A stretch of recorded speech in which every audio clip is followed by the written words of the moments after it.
IUS Canal Multimedia. Derecho a tus oídos. Desde la Ciudad de México, la frecuencia de la Facultad de Derecho. IUS Canal Multimedia presenta La Constitución, el Amparo y tú.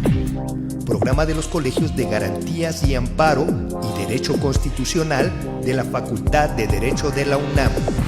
Conducido por Luciano Silva Ramírez y Guillermo Teutli Otero. Comenzamos.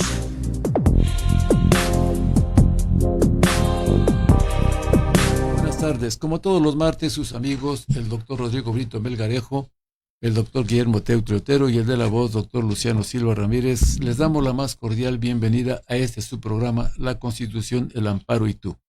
Un programa de la Facultad de Derecho de la Universidad Nacional Autónoma de México, así como de los seminarios de la especialidad, el Seminario de Derecho Constitucional, el Seminario de Amparo y los colegios de profesores de Derecho Constitucional, así como el Colegio de Profesores de Garantías y Amparo. El día de hoy vamos a hablar de un tema sumamente importante, de actualidad, tan es así que está en ciernes una reforma, por salir una reforma constitucional sobre el tema que se hablará el día de hoy, que es ni más ni menos que soberanía y constitución. Para este tema importantísimo, de gran trascendencia, sobre todo porque estamos en ciernes, decía yo, de que se reformen algunos artículos que abordan esta situación, 19, 40 de la Constitución, tenemos un gran experto y conocedor de la materia y además amigo nuestro, profesor de nuestra facultad, el doctor Rogelio Rodríguez Garduño. Antes que nada, pues quisiera darte las gracias en nombre de nuestra directora, la doctora Sonia Venegas Álvarez, de estar aquí con nosotros en el programa, porque es un tema importante y que siempre, pues en temas de trascendencia que revisten una gran trascendencia, importancia, pero también técnica, complejidad, pues que luego es bueno invitar a alguien que conoce el tema y que lo plantea de una manera coloquial, sencilla, para que no tan solo los estudiosos y estudiantes del derecho, sino cualquier persona entienda estos temas tan importantes.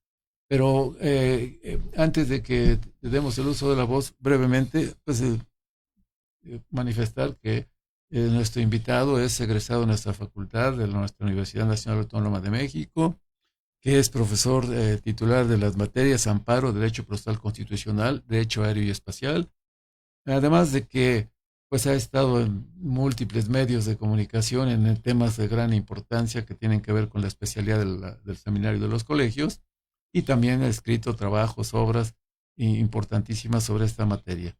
Pues muchas gracias nuevamente a nombre también de los colegios y de los seminarios que hemos referido. Guillermo. Efectivamente, doctor, nos da mucho gusto que estés aquí con nosotros y dispuesto a compartir tu experiencia profesional y tus conocimientos y también tu experiencia académica. Sí, escogiste un tema que nos encantó la idea, constitución y soberanía. Las últimas décadas, y realmente podríamos irnos a 30, 40 años cuando empieza la globalización, la soberanía empieza a ser cuestionada de todos aspectos, ¿no? Alguna vez se discutió si había soberanía externa e interna, se dijo no, soberanía nomás es una, pero con la globalización ha estado muy cuestionado todo. Y luego ha habido algunos otros fenómenos sociales que han impulsado al gobierno federal a hacer una propuesta de reforma constitucional, según esto, para fortalecer la soberanía, aunque no me queda claro si se puede fortalecer, y nada más se puede defender. Pero bueno, eso lo vamos a escuchar de tu parte. Bienvenido, y nos pidió la doctora Sonia Venegas, eso sí, déjame comentarlo, que la audiencia que está del otro lado de los micrófonos es una audiencia que es el mexicano que va caminando por la calle, con todo respeto a los compañeros estudiantes de la facultad que también nos siguen, y entonces por lo tanto si ustedes hablan coloquialmente, es decir, que espontáneamente, eso es la más absoluta libertad de expresión, pero no sean, perdón por no es una condicionante, pero pues no sean muy juristas porque entonces no los van a entender. En fin, esa recomendación de la doctora Venegas me permito transmitir al aire en beneficio de la audiencia. Por eso lo adelanté. Pero no, nuestro invitado, hombre. Pero bueno, en primer lugar, muchas gracias, doctor Luciano Silva, doctor Guillermo Teutli.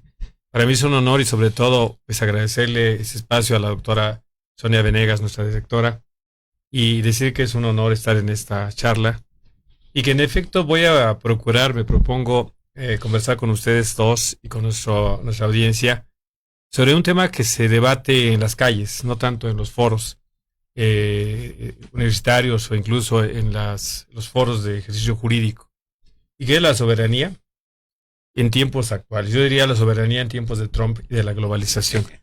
Pero antes me quisiera regresar un poco con el ánimo de no ser fastidioso, a tratar de reflexionar sobre de dónde viene la idea de la soberanía. Más allá de la parte técnica, pues soberanía se refiere al soberano. El soberano que fue en algún momento dado el eje del poder y que le devenía a ese poder de los propios designios de Dios. En un momento donde el orden estaba regido por Dios, el orden de los hombres estaba regido por Dios. Entonces la soberanía pues viene del soberano. Y Jean Bodino, que bueno, pues para quien por ahí quiera o lo haya escuchado, decía que era la superomnía, ¿no? Por sobre de ella no había nada. Y luego se decía que era el poder supremo, absoluto y perpetuo además. ¿Qué pasó en la transición de ese ahí me quedo? Creo que es para mí suficiente, no es que no quisiera hablar de León Duguid o que no quiera hablar de Hobbes, etcétera, sino me quedaría con esa idea. Un poder supremo, absoluto y perpetuo, que viene a su vez de otro poder originario, que era el de Dios, y que va a ser una transmutación hacia el Estado moderno. Y en el Estado moderno constitucional pues, lo tenemos en dos momentos. Uno en el constitucionalismo norteamericano y otro en el constitucionalismo francés, en esas dos transmutaciones. Y a mí me encanta decir que ahora la soberanía está ligada a la idea de un Estado constitucional y el modelo que yo sigo, respetando a quienes tengan otra idea, es el modelo norteamericano. Y el modelo norteamericano asume que la soberanía es de los propios integrantes que han construido una república federal y que va a radicar la soberanía en el propio pueblo norteamericano, porque estoy acordándome de la Constitución de Filadelfia. En otro sentido, la Constitución francesa, ese es un cambio. Yo creo que culturalmente tomamos la herencia de ellos, donde, voy a hacer una metáfora, le cortan la cabeza a Luis XVI y se la llevan espantados. Estoy haciendo una metáfora, por supuesto, no fue así la historia. Y el poder de Luis XVI, que era el soberano, ahora lo traen y dicen, ¿dónde lo coloco? ¿Dónde coloco este poder enorme? Y deciden colocarlo en un lugar donde estaba representado ahora el depositario de ese poder, que sería el pueblo. Y es la Asamblea Nacional Francesa donde en un modelo representativo colocan el poder. O sea, no se deshacen del poder, sino recolocan al poder. Entonces ese poder se lo entregan a la Asamblea Nacional Francesa, que representa a los ciudadanos franceses.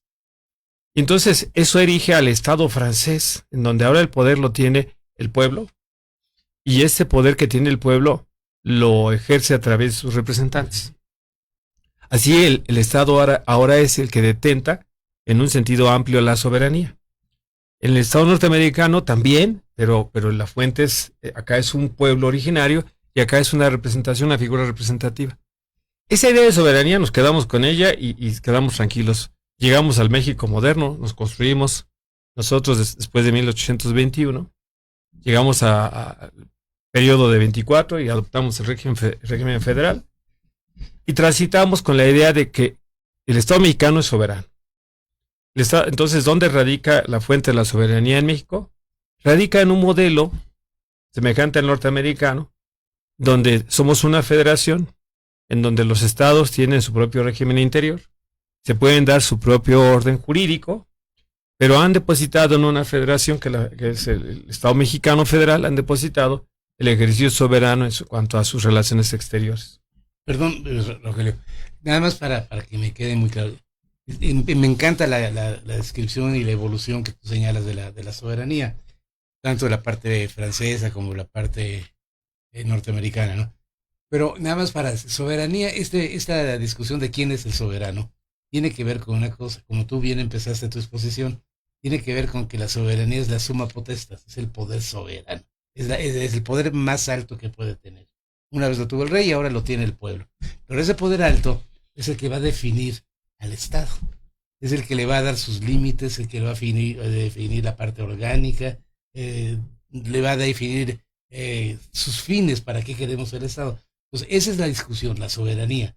Y cuando se pone en peligro la soberanía, se está poniendo en peligro ese Estado que está creado por la vía popular, ¿no? Entonces, ese es el peligro que hay hoy en día, ¿no?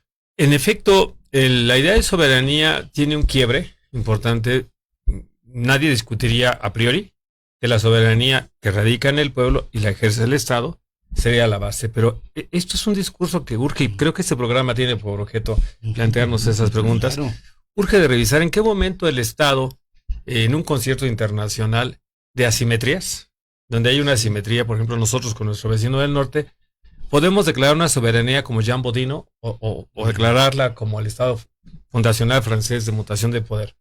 Evidentemente está en crisis esa idea y ahora la soberanía tiene que entenderse como la capacidad de interrelacionarse con otros pares en el Estado y defender sus propios intereses.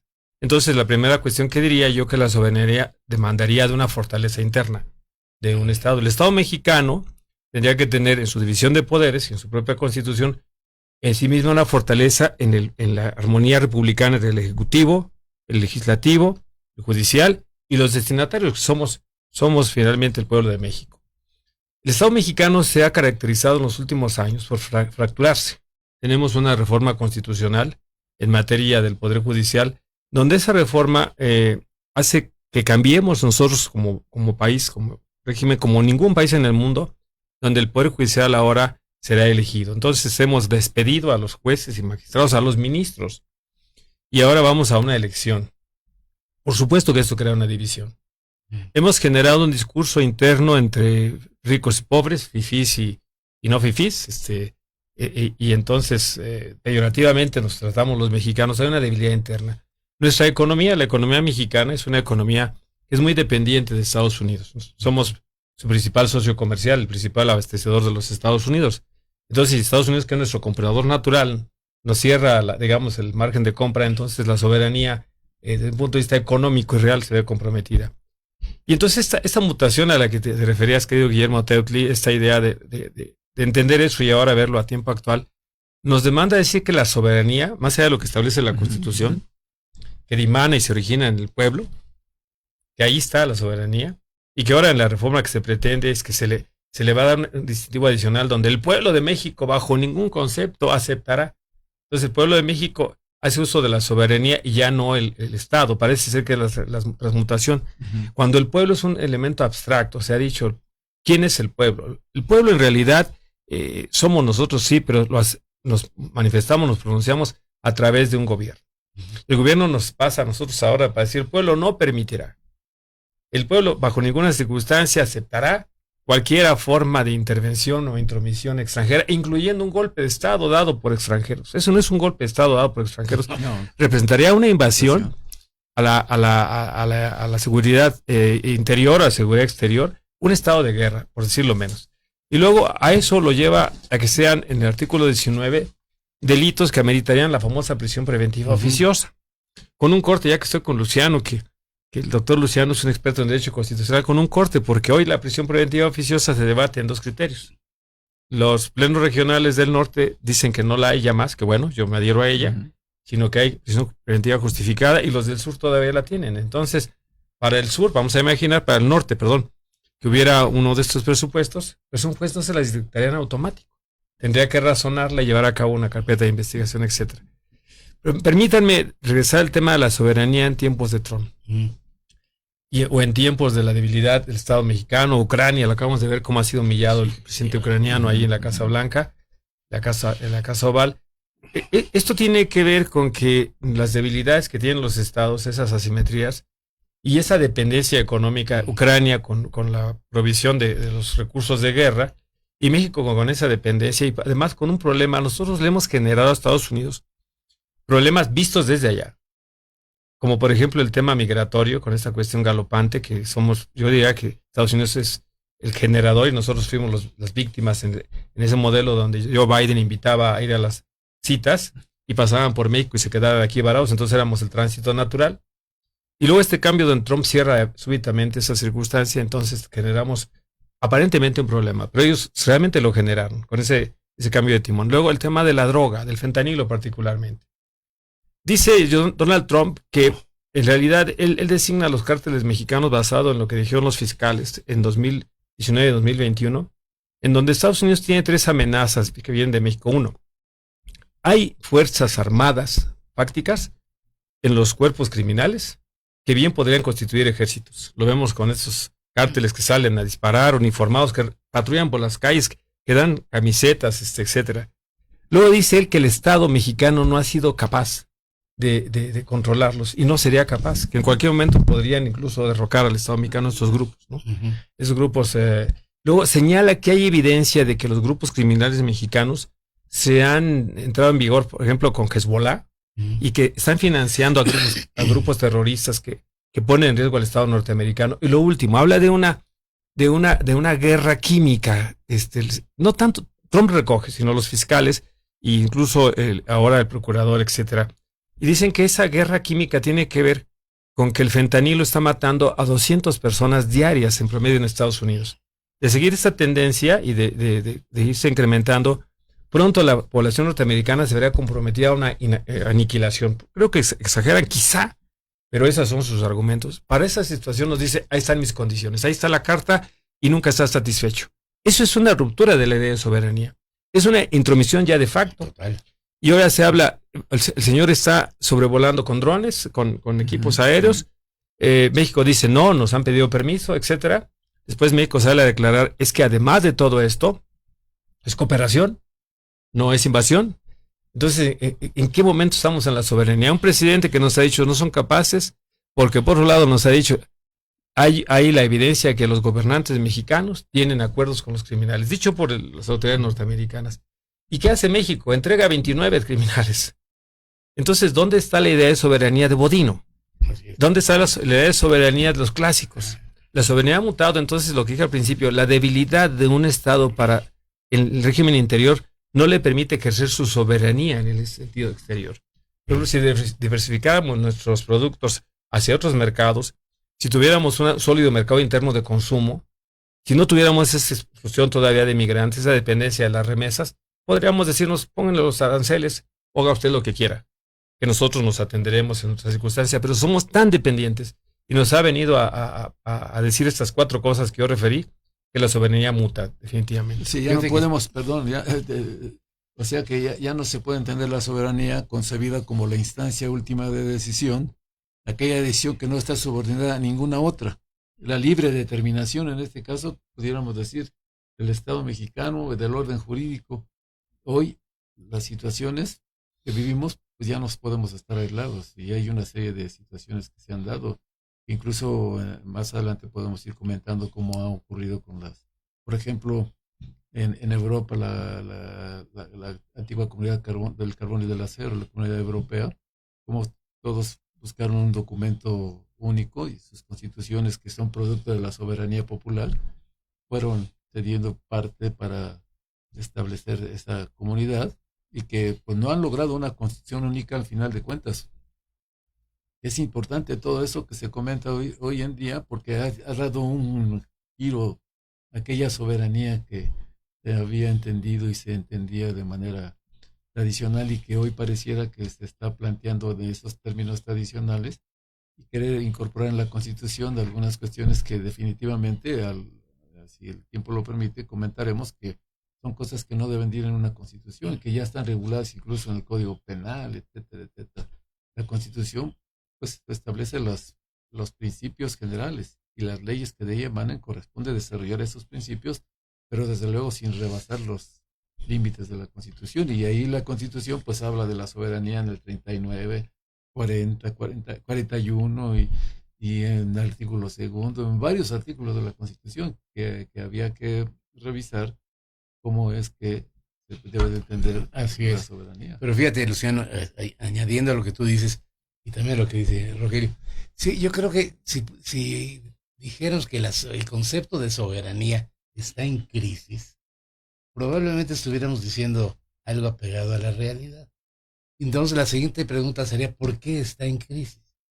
Y entonces, bien claro tenemos todos aquí en esta mesa y en general, que la soberanía no es divisible, ¿verdad? De soberano. Pero hay campos diferentes en donde se ejerce la soberanía. Pues, por ejemplo, decir que que por soberanía estamos entendiendo autarquía. Ese es un error. Porque ya desde hace muchas décadas, siglos, la autarquía ya no es posible. Sí, durante mucho tiempo, por ejemplo, se habló en México de la soberanía alimentaria o la soberanía energética o qué sé yo. Se le pone como nombre o apellido a todo, ¿no? Yo creo que habría que entender. Hoy en día, no sé, Rogelio, ¿qué opinas? La soberanía no es el poder supremo.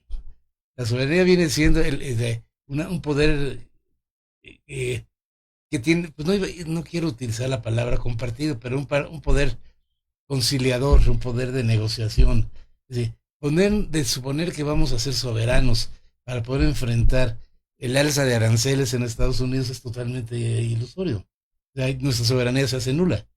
¿Por qué? Porque no tenemos nada para impedir eso, ni tampoco para devolverles el castigo, ¿no?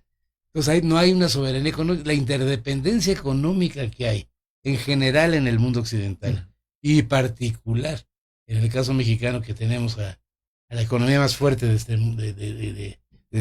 hace casi 100 años en el mundo, es muy difícil pretender decir, yo soy soberano y hago lo que quiero. Es decir, no.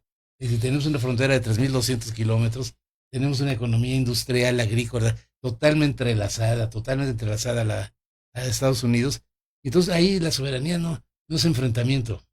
La soberanía tiene que ser conciliación, para poder defender los objetivos que tenemos como Estado, ¿no? No sé qué opinas. Pues yo coincido contigo en principio, y es que tiene que ver con un mundo global. Debemos recordar que esto de la globalización tiene que ver con la desaparición de los dos bloques hegemónicos, como los entendimos después de la Segunda Guerra Mundial, donde por un lado tuvimos a la Unión de Repúblicas Socialistas Soviéticas con sus influencias en los países con los que se quedó según el Pacto de Varsovia, después el tema de la OTAN y Estados Unidos con el otro bloque, liderado realmente por Estados Unidos.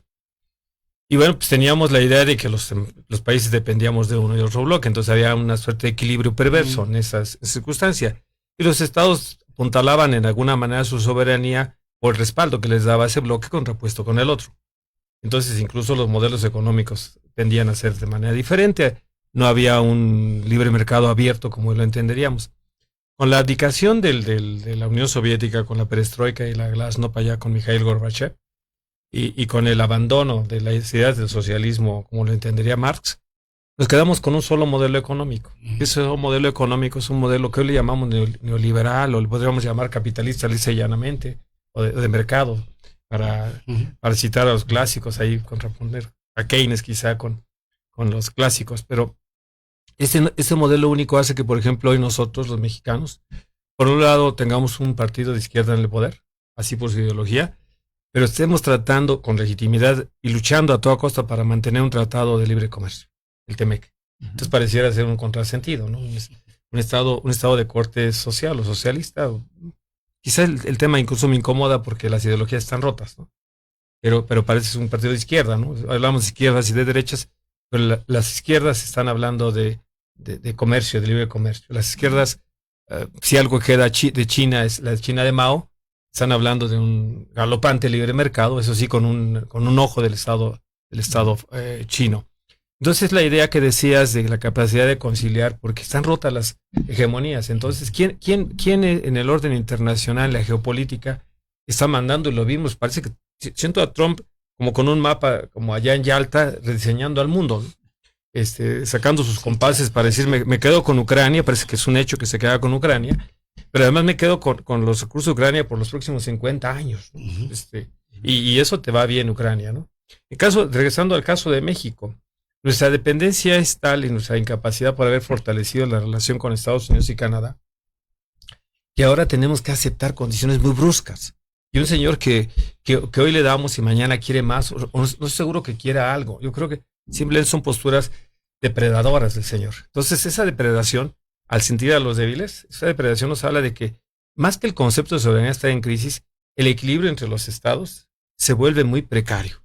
Entonces, el Estado mexicano, insisto, tiene que fortalecerse al interior y buscar esa unidad interna. Por decir un ejemplo, la soberanía no solo está en los enunciados constitucionales, para irme yendo por el lado de la Constitución, que ya hemos mencionado, sino en muchos rasgos de la Constitución. Por ejemplo, el artículo 28 de la Constitución a mí siempre me ha permitido hacer un poco de ligereza. El artículo 28 dice que el Estado mexicano tiene las actividades estratégicas y las prioritarias. Las estratégicas, entendamos que alguien que va a hacer algo dice, mira, esto es lo estratégico. O sea, sin esto nosotros no vamos ni a la esquina. Y el artículo 28 dice que las actividades estratégicas del Estado mexicano son los correos, la radiotelegrafía y los telégrafos. Imagínense. Y luego las tareas del Estado mexicano que son consideradas como prioritarias están la generación de energía nuclear. Cuando no somos un país de vocación nuclear, tenemos Laguna Verde, porque en su momento hay un intento de tener una alternativa. ¿Qué quiero decir con esto? Que hemos convertido la Constitución en un catálogo sexenal, en un catálogo coyuntural, donde vamos dejando cuestiones que no nos permiten tener una planeación. Yendo a mi consideración de lo que debía de ser la Constitución de un modelo jurídico, tendría que ser la suma de elementos ciertamente normativos, ciertamente un diseño estructural normativo, un elemento que tendría que ver con los principios de una sociedad, los valores de una sociedad y las directrices de política. Este último yo me lo reservo. ¿Hacia dónde vamos los mexicanos? No en los próximos 6 años como el Plan Nacional de Desarrollo, el Programa Sectorial, sino a dónde vamos en los próximos 50 años en temas como, decías tú, la autarquía ya no así, pero tenemos derecho a pensarnos en 100 años. Tenemos derecho a pensarnos en 100 años, por ejemplo, no siendo dependientes tecnológicos de determinada área, ¿no? O en 100 años nosotros voy a citar algo que ha estado muy de moda, en 100 años hablar de una incursión real de México en el terreno de la industria aeroespacial, ¿no? Pleno, o sea, no ser maquiladores. Somos hoy maquiladores exitosos, pero en realidad nosotros no somos dueños de patentes casi de nada. Entonces no tenemos una directriz en materia de seguridad. ¿Cuál es la directriz en seguridad? La política para los próximos 50 años. Es un hecho que no vamos a cambiar la inseguridad mañana, ni por que nos lo firme el próximo candidato en 2030, candidata, sería una utopía. Necesitamos los trazos directrices. ¿Dónde debería estar todo eso en una constitución? ¿Qué es la Constitución mexicana hoy en día? Es un gran documento que ha evolucionado, pero lastimosamente se ha convertido también en la forma para legitimar los tránsitos de poder. Hoy estamos viendo que todo lo que no acomoda se coloca en la Constitución, pensando que al estar en la Constitución los tribunales ya no podrán combatirlo. Incluso al amparo se le ha limitado, se le ha posiblemente llevado a una técnica innecesaria a nivel constitucional para decir que nunca tendrá efectos generales. Cierto, hubo excesos, pero estaba los recursos en el amparo, etcétera. Y dada esa situación, nosotros creo que tendríamos que repensarnos qué querríamos de la Constitución. No para una nueva Constitución, que es un tema, si me permiten ustedes dos, es como, ese sí es el gran tigre, el día que pensamos desatar al tigre, el día que pensemos en hacer una nueva Constitución, pero sí regresar a los fundamentos constitucionales originarios y empezar a hacer una limpieza constitucional. Porque lo que acabo de decir está en la Constitución. Les invito a revisar, si bien nos ha invitado la directora a no ser técnicos, el artículo 28 dice que lo más importante para México son los telégrafos. Sí, claro. Porque un presidente hace muchos años así lo pensó y lo dejó plasmado. No, es que en su momento eran estratégicos. En su momento lo era, ¿no? Porque no había ningún otro medio de comunicación, ¿no? Pero eso quedó rebasado hace muchísimos años y tenerlo ahí es totalmente... Además con la contradicción, ¿verdad? O sea, sí, es estratégico y prioritario para el Estado, pero sin embargo permite la existencia de alternativas privadas, ¿no? Y son más eficientes y la gente cree en ellas. Entonces, yo coincido. Hay cosas de la Constitución que hay que, como se dice, rasurarla para actualizarla. ¿No? El concepto de soberanía yo creo que hay que rasurarlo en términos de decir, no se trata, regreso a la idea, hacer totalmente autárquicos en todos los sentidos, política, económica, social, todo, tranquilo. Ni siquiera culturalmente, menos aún culturalmente. Sí, lo que tú dices que somos un gran país maquilador, eso fue algo muy criticado. Cuando algún secretario de comercio allá en los 80s asume la titularidad de la secretaría y a los 3-4 días de ser ahí, él dice, el destino de México. Bueno, quiero nada más, antes de decirles eso, recordar, esa Secretaría de Comercio sustituye a la Secretaría de Patrimonio y Fomento Industrial, que a su vez había sustituido a la Secretaría de Industria y Comercio. Pero en las dos casos que menciono, el primero era industria, ¿de acuerdo? porque ahí estaba la capitalización, ahí está la tecnología, ahí están los empleos más productivos, etcétera. Y luego definitivamente la quitaron, y es la Secretaría de Comercio. Ya con ese concepto, este titular de la Secretaría, que había pasado prácticamente por las anteriores que estoy mencionando, México, el destino de México es ser el primer maquilador del mundo. Él sí vio a futuro, pero no el mejor futuro. O sea, hizo todo porque México fuera efectivamente, se encaminara a ser el principal maquilador. Y lo somos hoy en día. Es decir, no sé si el primero del mundo, pero nuestra economía y aparte es totalmente maquiladora. O sea, lo que exportamos, partes de computadoras, partes de avión, partes de coches, son maquiladores. La integración nacional es nula o muy baja, ¿no? Entonces, por ahí no va. Entonces, a lo que voy es a lo siguiente. ¿Queremos ser soberanos? ¿Qué quiere decir eso? ¿Que vamos a dejar de ser maquiladores y de un día para otro? Es decir, es ahí donde, sí, soberanos, queremos ser dueños de nuestras decisiones, pero hay que pensar las decisiones. Mira, Guillermo, Luciano, les quiero compartir algo. México no se ha dado la oportunidad de apostarle a los jóvenes, a las universidades, Sí, a los centros de investigación. Quiero compartir una anécdota que puede revisar cualquiera, Por favor. y sobre todo para nuestro público. Hoy en el mundo hay 3 compañías que hacen aviones y son las líderes. Una de ellas es la norteamericana Boeing, la que todos conocemos. El avión ese que se rifamos, el 787, el Dreamliner. La otra es la Airbus, es un consorcio europeo. Sí. Y la otra es la brasileña Embraer. No podría darle a una el 1, 2 y 3, porque estaremos hablando por número de producción, por capacidad. Yo creo que las 3 son las 3 más fuertes. Pero el proyecto Embraer surgió en México, de un proyecto que se llamó CHACMOL, en donde estudiantes e investigadores del Instituto Politécnico Nacional, con fondos del CONACYT, con investigadores de la propia Universidad Nacional Autónoma de México y científicos mexicanos diseñaron un prototipo de aeronave para ser comercializado y para generarlo en países emergentes de América Latina, etcétera. Y como lo de González Camarena en la televisión a color, que doy cuenta, se inventó en México la televisión a color, aunque ya hoy tengamos pantallas y ya no hablemos mucho de eso, el modelo Embraer fue inventado por mexicanos. Pero el presidente en turno dijo, muy bonito, muy bonito, muy bonito. ¿Saben? Por el tono a quién me estoy refiriendo. Los brasileños pidieron por favor que se los diéramos y ellos desarrollaron y son de los 3, pero yo diría que está entre los 2 más vendedores países del mundo. Entonces debemos nosotros plantearnos más que una autarquía, apostarle a las y los jóvenes, la ciencia, la tecnología, las oportunidades, un diseño que nos permita que alguien que sale de una universidad realmente pueda acceder a un trabajo, etcétera. Y ahora sí, no quiero dejar fuera un tema. El tema tiene que ver con la soberanía territorial. Si Trump al declarar terroristas a esos grupos nos va a venir a invadir, si vamos a ver como la expedición punitiva, como allá en tiempos de Villa.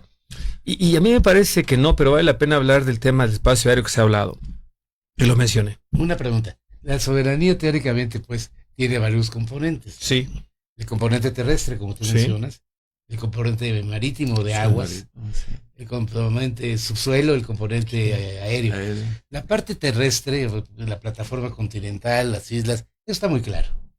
La parte marítima, por lo que se refiere a las 12 millas, está muy claro. Menos claro la parte de la zona exclusiva, pero bueno, patrimonial. Perdón. La parte hacia abajo, bueno, yo supondría que el límite es el centro de la Tierra, pero está muy difícil llegar. Pero hacia arriba, ¿hasta dónde llega la soberanía? Así, yo volteo para ¿hasta dónde? Hasta la luna, hasta el sol, hasta el infinito, hasta la nube.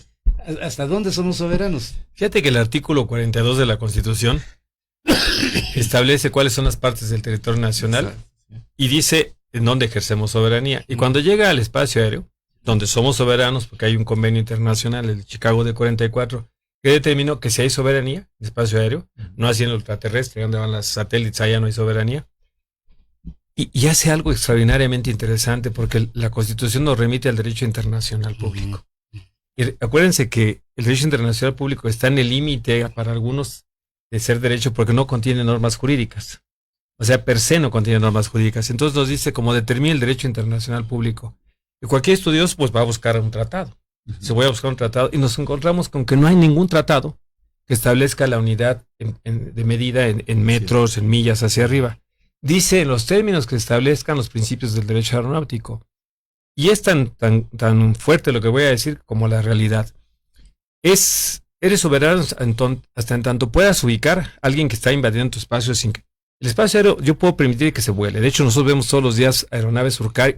Esas aeronaves van de paso, porque el Estado mexicano les permite pasar. En un día claro, como hoy estamos viviendo este invierno a la mexicana, pues vamos a ver las aeronaves en viento claro. Sí. Están permitidos, pero ¿qué pasa si yo detecto una aeronave que no le permití pasar? Bueno, pues la detección en sí misma es un ejercicio soberano, detectarlo. Y luego si puedo interceptarlo, porque tengo aeronaves para interceptarlo y decirle, ¿qué anda usted haciendo aquí?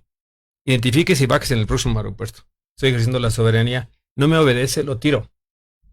Entonces, si soy capaz de ubicarlo, interceptarlo y tirarlo, estoy ejerciendo la soberanía. ¿Cuál es el límite de la capacidad que tenga tecnológica, de armamento, de equipo, etcétera? Pero ahora viene una cuestión, mi querido amigo Teutli, Otero, doctor Luciano. ¿Y qué pasa si lo ubiqué y no me hizo caso y no tengo la posibilidad de tomar la decisión de tirarlo? Porque son los aviones de Trump, del Estado norteamericano. Así es. Entonces, la soberanía da un sesgo, porque entonces no solo es la capacidad tecnológica, como se piensa, de las reglas del derecho internacional, la capacidad de ubicarlo y tirarlo, sino si lo tiro, ¿qué consecuencias tengo? Además. Porque mi debilidad para poder defender esto y que el otro venga y haga una invasión y nos quite parte del territorio que ya nos quitó históricamente, pues me llega a decir que mi soberanía se ve limitada a la capacidad de decisión para soportar esa acción que voy a llevar en consecuencias que no puedo afrontar. Entonces la soberanía se ve en otro sentido evolucionada, no solo a una unidad de medida, no solo a la capacidad tecnológica y la capacidad bélica o la capacidad de defensa, sino ahora la capacidad de decisión. En eso que estás Está diciendo, interesante. te haría una pregunta adicional que seguramente el auditorio la está pensando. Ok, me queda claro. Si un avión va a 70,000 pies de altura, no tenemos capacidad de derribarlo. Eso es, ni para qué nos preguntamos si está violando la soberanía, ¿no? Pero actualmente hay una discusión sobre los drones que están volando y que están vigilando el territorio nacional. Por ahí dicen que vuelan a 50,000 pies de altura. Bueno, pues tampoco están violando la soberanía, porque ciertamente tampoco los podemos derribar. Pero supongamos un dron que vaya, no sé, a 10,000, 15,000 pies de altura y que esté volando sobre el macizo continental mexicano y lo derrumbas. Eso, ¿qué consecuencia puede tener? Tú lo derrumbas por segundo, está invadiendo tu espacio aéreo. ¿Y qué crees que haría Trump como reacción? Pues yo creo que inmediatamente llevar a cabo ahora sí una intervención militar brusca y digamos despedazar a las fuerzas, digamos, de la Fuerza Aérea Mexicana y actuar de una manera muy violenta, justificando un poco, déjeme hacer una especulación, un Pearl Harbor moderno, ¿no? Un pretexto para hacerlo, porque quiero compartir con ustedes que México tiene un espacio aéreo controlado. O sea, es muy difícil, cierto que nuestra tecnología tampoco es infinita, pero tenemos un muy buen sistema de control, se llama CENEAM, Servicios a la Navegación en el Espacio Aéreo Mexicano. ¿Todavía existe? Sí, existe, sí. No, es que les ha dado por destruir las instituciones. Bueno, existe afortunadamente CENEAM y tiene controladores de tránsito aéreo, radares, equipos que identifican. Y esos aviones no tripulados, los drones, porque en realidad son aeronaves no tripuladas a las que le llamamos drones, que son identificadores, dicen que hasta de los olores, de los lugares donde se están cocinando los químicos para hacer las drogas, etcétera, o los calores de concentraciones de personas para saber la sierra, dónde están. Esos son identificados por el CENEAM. Sí son identificados por el CENEAM. Entonces ahí es una violación al territorio nacional y a la soberanía. A mí me parece que cuando tenemos conocimiento no es una violación en sí misma, sino es una violación a la capacidad de responder. Exacto. Entonces sí están identificados. O una ratificación al Sí, porque incluso, digo, no daré fuentes. A mí me han dicho, oiga, doctor, analícelo jurídicamente y diga algo. Y les digo, pues háganlo ustedes como técnicos. Es un tema muy sensible. Muy sensible, dado que sí sabemos que se lleva a cabo históricamente, no solo de ahora. La frontera norte de México, desde muchos años atrás, es sobrevolada sin permiso por aeronaves de los Estados Unidos. Y antes del Google, antes de la era de los satélites, entraban a tomar fotografías, a ubicar puntos estratégicos, etcétera, etcétera. ¿Es esto una violación a la soberanía? A mí me parece que en la medida que México no reacciona, y voy a decir consciente en términos. Sí. Ya sé que nos han conminado a no hablar. Es un acto consentido, entonces no es un acto violatorio de la soberanía. Porque el Estado mexicano no está reaccionando para hacer valer esa soberanía en un acto de oposición, ya sea franco o ya sea incluso diplomático. Entonces nuestra fuerza, yo digo, no quisiera, porque nuestra presidenta no quisiera ver a nuestra presidenta en una reunión diplomática de emergencia reclamándole a Trump la caso Oval y que le llegara a pasar lo que a Zelensky. Por supuesto que en mi jefa de Estado nos dolería muchísimo. Yo creo que ahí sí reaccionaríamos de una manera enérgica. Totalmente, claro. Sí, le recordamos a nuestro auditorio que estamos con su programa La Constitución del Amparo y tú, y que el día de hoy está con nosotros el doctor Rogelio Rodríguez Garduño, hablando de un tema sumamente importante, tiene varias aristas, como se han podido percatar nuestros radioescuchas, que es la soberanía y constitución. También recordarles que estamos abiertos a escuchar sus opiniones, sus preguntas, y que no olviden que todos los martes a las 14 horas tenemos este programa de la Facultad de Derecho de la Universidad Nacional Autónoma de México, La Constitución, el Amparo y tú. Un tema muy importante, interesante. Pero vamos, mi insistencia que regresemos a lo que estamos viviendo hoy en día en torno a las reformas a la Constitución. ¿Cómo podemos ver esas reformas? ¿Son viables o lo que ha ocurrido? Lo que comentaba yo hace un momento, se hacen reformas que en realidad pues no deben de ir en la Constitución, sino en las leyes secundarias, y es también hacer notar que en ocasiones lo que se pretende incorporar a la Constitución ya está regulado en leyes secundarias. Así es. Fíjate, Luciano, pues, perdón, antes de que le demos la palabra a Rogelio, tenemos aquí a Edna San Juan Valenzuela, que se comunica con nosotros al programa y nos, bueno, aparte de que dice que le gusta el tema por ser un tema muy vigente. Dice, bueno, es tan vigente, pero tan inconcluso que todavía nos estamos preguntando hacia dónde vamos y dónde queda la soberanía. Alega, el equilibrio no se ha dado. Fue muy criticado desde que se firmó el primer tratado, supongo yo, de comercio, y la desigualdad entre las partes se mantiene. Seguimos igual, pero eso nos afecta mucho en la soberanía. ¿A dónde vamos? O sea, la misma pregunta que hiciste tú, y eso yo creo que en general todo el mundo nos la hace. Perdón. Sí, sí. No, está bien. Agradeciendo a nuestra querida Edna, pues yo diría que Edna pone un punto importantísimo sobre la mesa. La soberanía actualmente no se puede entender sin reconocer las asimetrías, decía yo al principio. Exacto. Y nosotros, por supuesto, que tenemos una diferencia con Estados Unidos. En algunos casos tenemos grandes fortalezas que ellos no tienen, pero en algunos casos tenemos diferencias en decremento. El ir a negociar nosotros con ellos un tratado, el establecer una relación con ellos, tiene que implicar asumir las mejores cartas de fortalezas y reconocer mis debilidades, para decir mis puntos débiles, para lograr un equilibrio en todo lo general. Entonces, por ejemplo, nosotros somos naturalmente muy fuertes frente a los Estados Unidos porque representamos un dique. Creo que eso nunca lo hemos sabido explotar. Sí. Desde la Segunda Guerra Mundial, donde los nazis nos rogaron ser parte del eje Berlín-Roma-Tokio en un principio, porque representábamos distraer a los Estados Unidos. Y de caso hubiéramos quizás sido el fiel de esa decisión de la guerra. Ahora, hoy en día nosotros nos dicen, que no vengan migrantes, ponme 10,000 efectivos en la frontera. ¿Contra qué los negocio? O simplemente se los doy y no negocio nada. Entonces, deberíamos saber qué fortalezas tengo. Sellarle la frontera es una enorme fortaleza. ¿Contra qué lo negocio? Evidentemente, encima de eso me pones aranceles. Yo pensaría una medida, perdónenme, mi atrevimiento es, ¿sabes qué? Retiro los efectivos. Sí. Retiro los 10,000 hombres. Porque nada sirve, y a ver, arréglatelas tú con los problemas fronterizos, porque los migrantes no solo son mexicanos, en buena medida son de América Latina, de África, de Asia, y no solo es gente de bien, que es la mayoría, sino también hay grupos que pueden atentar contra la seguridad norteamericana. Esa fortaleza que para nosotros lo es, esta fortaleza, la fortaleza de la mano de obra que nosotros proveemos a Estados Unidos. Las fortalezas que nosotros hemos sabido explotar en cuanto a los suministros primarios, ¿no? Cierto es que ellos tienen una gran industria, pero los productos agrícolas son preferidos por los norteamericanos. Ahí está el aguacate, ahí están las cherries, ahí están la suma de importaciones que somos los líderes abastecedores de los norteamericanos. Y el tema fundamental de los hidrocarburos, todavía somos una reserva para ellos, por más que digan que no. Entonces tendríamos que ir con un capítulo de fortalezas y reconociendo nuestras debilidades. Y de entrada se me ocurre esto, ¿verdad? Frente a los aranceles, dice allá el primer ministro de Ontario que les va a cortar la luz a los estadounidenses. Yo diría que nosotros, si no funcionó llevarle los 10,000 efectivos, los retiremos. Oye, Sí, ya que va a haber aranceles. así es. Y en otro sentido, coincidiendo totalmente con el doctor Luciano Silva, es que nosotros no podemos hacer de la Constitución un código, además cotidiano, un código que esté cambiando casi cada 8 días. Leí el 28, fue dado en un tiempo que se puede haber justificado, pero hoy es para verdaderamente que cause hilaridad ese enunciado. Sí.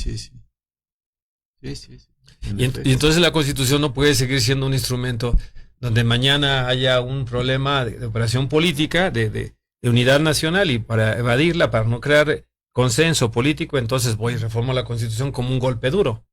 Y lo que están haciendo es llevar a la Constitución en extremo tal de generar una incertidumbre, porque creamos rupturas constitucionales o antinomias constitucionales severas, ¿no? Totalmente de acuerdo. Sí. Hay cuestiones que debemos de hacerlas valer, que están en la Constitución, pero con las estrategias como tú estabas comentando, ver qué fortalezas tengo para también yo plantearlas. En un momento, si me quieres subir aranceles, como bien dices, retiro los efectivos de la frontera. ¿O cuáles puedo generar? Porque si tú tomas el caso de Corea del Sur, de India, de China misma, ¿no? Es decir, basta de escopetazos. Ellos desde hace 30, 40 años fueron balazos, encontraron, a ver, ¿en dónde puedo encontrar mi fortaleza, no? Y la han encontrado. Y han entrado a un juego internacional con mucho mayor fuerza, ¿no? Pero México no la tenemos. Seguimos siendo un país maquilador y no tenemos esos balazos. Porque además, nuestras principales exportaciones no las decidimos nosotros tampoco. No fuimos a convencer a ninguna empresa aérea que se instalara aquí, a ninguna empresa de cómputo que se instalara aquí. Ellos nos escogieron. Desafortunadamente, o sea, nos ha faltado eso, esos valores que puedan eventualmente incrementar la capacidad de negociación, de conciliación, pero demostrar que hay fortalezas que pueden defender una soberanía entendida, pues, en un mundo globalizado, ¿no? Absolutamente, que sea para cerrar algunas ideas, hoy el mundo se debate en aprovechar las telecomunicaciones, en aprovechar el tema incluso del turismo espacial, otras dimensiones en las que hemos entrado, y además la investigación científica que redundará en beneficio de los habitantes de la Tierra. México, por su posición estratégica, deberá ser un lugar de plataformas de lanzamiento espacial. La India lo aprovechó. La India es una potencia como plataforma de lanzamiento para promover el lanzamiento y colocar satélites, investigación. México debería ser ese lugar. Me parece que tendría dos efectos. Por un lado, el que tengamos desarrollo tecnológico, etcétera, pero además que Estados Unidos tenga en su frontera a un país que es plataforma de lanzamiento de China, de Rusia, de Inglaterra, de todos los países del mundo, pero además manejado por mexicanos. Creo que les preocuparía saber que ya no es solo Cabo Cañaveral, sino que tenemos Yucatán o que tenemos San Luis Potosí para ser plataforma de lanzamiento. No, es un tema muy importante. Ha sido muy interesante esta plática contigo, realmente muy ilustrativa. Desafortunadamente el tiempo nos come con facilidad, pero yo te agradezco mucho que hayas aceptado compartir todas estas reflexiones. Y bueno, Luciano, ¿qué te parecería si lo emplazamos para una continuación? El tema da para muchas más cuestiones, tiene varias aristas, y pues aquí públicamente te emplazamos para que sigamos hablando de esto, porque creo que hoy por hoy es uno de los aspectos importantísimos que debemos de ubicar debidamente de la soberanía y la Constitución. ¿Qué es lo que estamos haciendo? ¿Qué es lo que hemos logrado? ¿O qué estamos dejando para que quedemos a merced de los designios no nos hemos desligado del destino manifiesto del país vecino del norte? Pues bien, le recordamos a nuestro auditorio que todos los martes 14 horas están en su programa La Constitución del Amparo y tú. Y nuevamente a nombre de nuestra directora, la doctora Sonia Venegas Álvarez, muchas gracias por estar con nosotros en este programa de la Constitución del Amparo y tú. El agradecido soy yo. Agradezco al doctor Guillermo Teutli, al doctor Luciano Silva y a la directora Sonia Venegas Álvarez el haberme permitido estar con ustedes. Muchas gracias. Hasta la próxima. La Facultad de Derecho agradece a quienes realizaron este programa, conductores, invitados y productores, quienes participan de manera honoraria. En News, Canal Multimedia, Derecho a tus oídos.